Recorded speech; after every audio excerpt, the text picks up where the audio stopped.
حدیث نبی صلی اللہ علیہ وآلہ وسلم۔ حضرت انس بن مالک رضی اللہ تعالی عنہ روایت کرتے ہیں کہ رسول اللہ صلی اللہ علیہ وآلہ وسلم نے ارشاد فرمایا، اللہ تعالیٰ اس بندے سے بے حد خوش ہوتے ہیں جو لقمہ کھائے اور اس پر اللہ تعالیٰ کا شکر ادا کرے، یا پانی کا گھونٹ پیے اور اس پر اللہ تعالیٰ کا شکر ادا کرے۔ حدیث نبی صلی اللہ علیہ وآلہ وسلم۔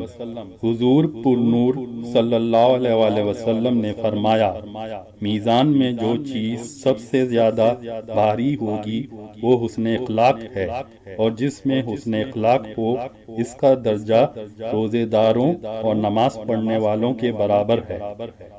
پیارے دوستوں، ایسی احادیث سننے کے لیے چینل کو لائک اور سبسکرائب ضرور کریں اور بیل آئیکن کو بھی ضرور دبائیں تاکہ آپ آئندہ مزید احادیث کی ویڈیو دیکھ سکیں، اور دوستوں سے بھی ضرور شیئر کریں۔ جزاک اللہ۔